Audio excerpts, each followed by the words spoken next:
Bismillahirrahmanirrahim. Assalamualaikum warahmatullahi wabarakatuh. Alhamdulillahilladzi hadana lihadza ma kunna linahtadiya laula an hadanallah. Asyhadu an la ilaha illallah wahdahu la syarika lahu wa asyhadu anna Muhammadan abduhu wa rasuluhu la nabiyya ba'dah. Allahumma shalli wa sallim ala sayyidina Muhammadin wa ala alihi wa sahbihi ajma'in. Amma wa'ala. Wa sahbihi wa mawala.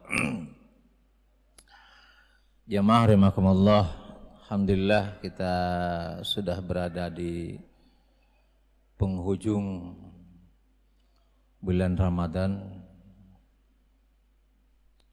yang mudah-mudahan kita bisa istiqomah menyelesaikan Ramadan ini sesuai dengan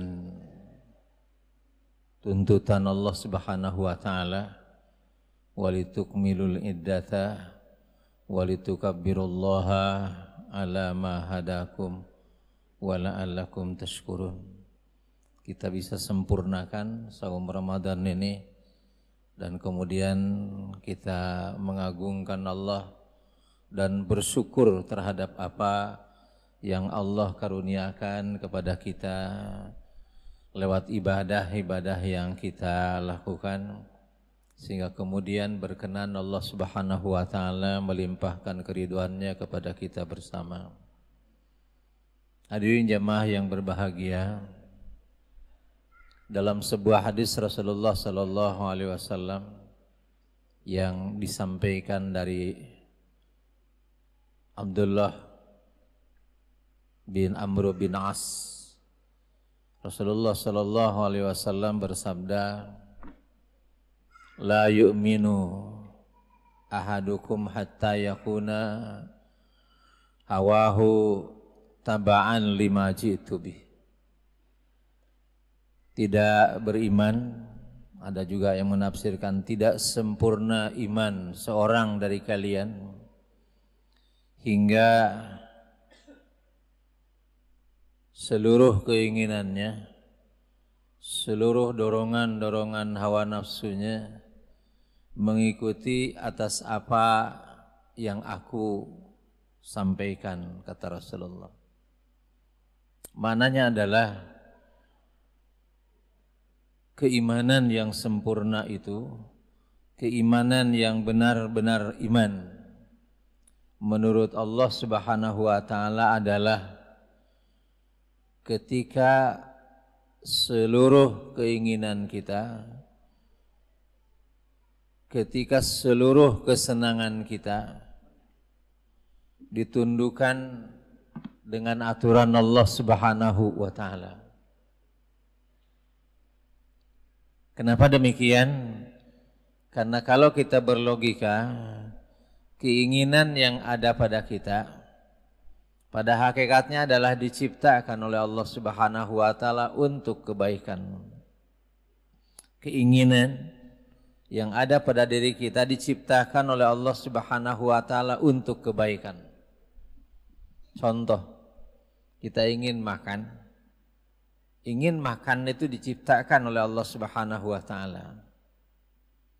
Begitu orang dewasa kemudian ada rasa ketertarikan dengan lawan jenis, maka ketertarikan itu diciptakan oleh Allah Subhanahu wa taala. Ketika manusia senang dengan harta kekayaan, maka kesenangan itu diciptakan oleh Allah Subhanahu wa taala. Dan orang yang beriman sadar betul bahwa apa yang diciptakan oleh Allah Subhanahu wa taala adalah untuk kebaikan manusia. Tidak ada yang diciptakan oleh Allah untuk sesuatu yang buruk, untuk sesuatu yang mencelakakan manusia. Semua untuk kebaikan manusia. Sehingga orang yang beriman akan mengatakan, ma khalaqta hadza batila subhanaka faqina adzabannar. Tidak ada yang diciptakan oleh Allah kecuali adalah al-haq, bukan al-batil. Namun jamaah yang berbahagia kenapa? Dengan hawa nafsu, dengan keinginan kemudian timbul hal-hal yang negatif. Memakan makanan yang haram, memakan makanan yang membahayakan bagi tubuh manusia itu sendiri, meminum minuman yang haram yang membahayakan kesehatan manusia, bergaul dengan pergaulan yang haram yang membahayakan kehidupan manusia. Karena memang Allah Subhanahu wa taala memberikan kebebasan kepada manusia sebagai ujian. Alladzi khalaqal mauta wal hayata liyabluwakum ayyukum ahsanu amala. Allah menguji. Faman syaa'a falyu'min wa man syaa'a falyakfur. Barang siapa yang mau percaya dengan aturan Allah silahkan percaya. Tapi barang siapa yang mau ingkar, ingkar. Kepercayaan, keimanan akan menghasilkan sesuatu yang manfaat. Keingkaran akan menghasilkan sesuatu yang negatif dan kerusakan bagi kehidupan manusia itu sendiri. Jemaah yang berbahagia, kalau kita merenung aturan-aturan Allah Subhanahu wa taala yang mungkin dulu kita belum mengerti maknanya dan kemudian ditaati oleh kita, ternyata makin hari makin diketahui maknanya. Makanya orang yang beriman itu tidak boleh berhenti mencari ilmu. Dan Allah Subhanahu wa taala menyatakan hal yasawil ladzina ya'lamun wal ladzina la ya'lamun. Artinya apa? Oh, pasti beda orang yang punya ilmu dengan orang yang tidak punya ilmu.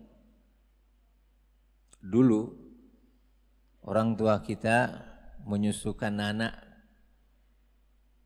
dengan susu ASI, tidak dengan susu sapi. 2 tahun disusukan anak itu karena memang ketaatan. Begitu saja mereka lakukan. Tapi kemudian lewat ilmu pengetahuan diketahui bahwa ternyata makanan yang pas untuk bayi adalah air susu ibu.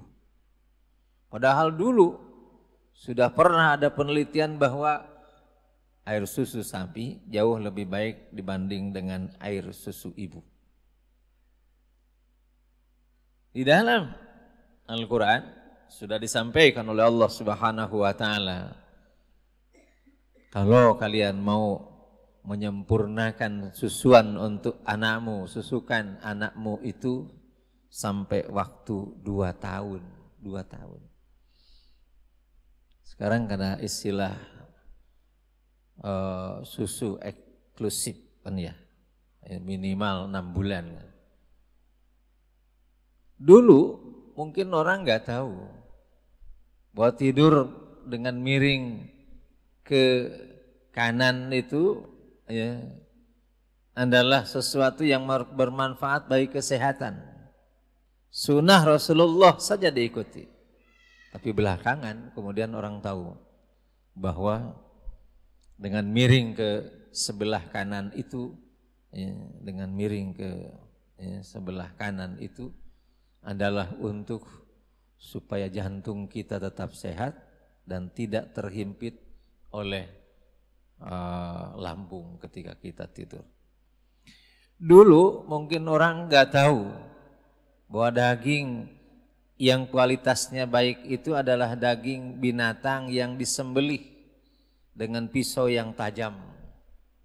Karena dengan pisau yang tajam itu darah-darah yang ada dalam tubuh hewan itu akan keluar dengan lancar. Sehingga tidak ada toksin-toksin yang tersisa dalam daging.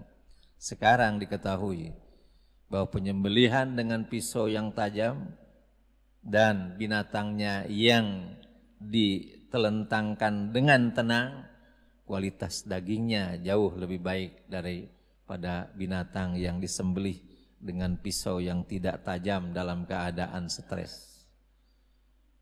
Dari situ kemudian kita sadar bahwa ternyata Allah Subhanahu wa taala lewat Al-Qur'an dan sunnah Rasulullah sallallahu alaihi wasallam jauh ilmiah dibandingkan dengan ilmiah yang digali oleh manusia.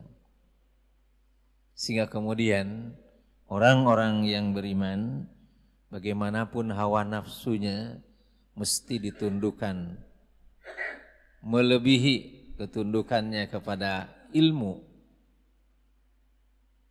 melebihi ketundukannya kepada hawa nafsunya sendiri, tetapi ketundukan kepada Allah Subhanahu wa taala. Untuk itulah maka kita temukan dalam kehidupan kita beribadah kepada Allah, ada ibadah-ibadah yang kita nggak bisa jawab kenapa. Ketika ada pertanyaan kenapa? Kenapa sholat duhur itu 4 rakaat? Kenapa sholat maghrib itu 3 rakaat? Kenapa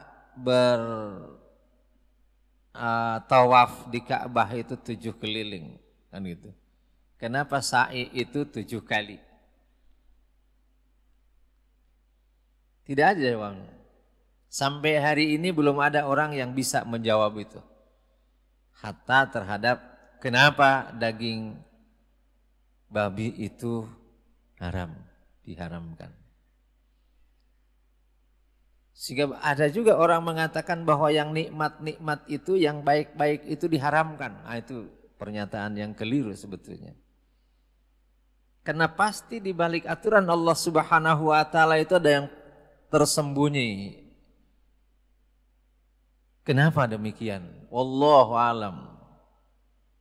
Kita tidak perlu cari tahu karena pasti sesuatu yang ditentukan oleh Allah Subhanahu wa taala adalah kebaikan bagi kehidupan manusia. Dan insya Allah ketika kita taat kepada aturan-aturan Allah Subhanahu wa taala yang kita nggak paham, maka kita akan lebih taat kepada aturan Allah Subhanahu wa taala untuk hal-hal yang kita faham. Sampai hari ini walaupun iklan rokok itu sudah jelas-jelas ya ditulis bahwa rokok itu membahayakan kesehatan, tapi hawa nafsu manusia tetap mendorong untuk menghisap rokok yang membahayakan tubuh manusia itu. Bagi orang-orang yang beriman, dia akan katakan, jangankan yang aku mengerti akibatnya buruk, yang tidak aku mengerti pun aku taati. Itulah barangkali orang yang disebut dengan hawahu taba'an lima ji'tu bih, kata Rasulullah. Orang yang hawa nafsunya ditundukkan terhadap aturan-aturan yang dibawa oleh Rasulullah Sallallahu Alaihi Wasallam, hatta untuk hal-hal yang hari ini nggak bisa dijawab kenapa. Itulah bukti keimanan, bukti keyakinan, dan bukti ketaatan kepada Allah Subhanahu Wa Taala. Inilah barangkali yang bisa saya sampaikan dalam renungan malam hari ini. Mudah-mudahan ada manfaatnya. Billahi taufiq wal hidayah. Assalamualaikum warahmatullahi wabarakatuh.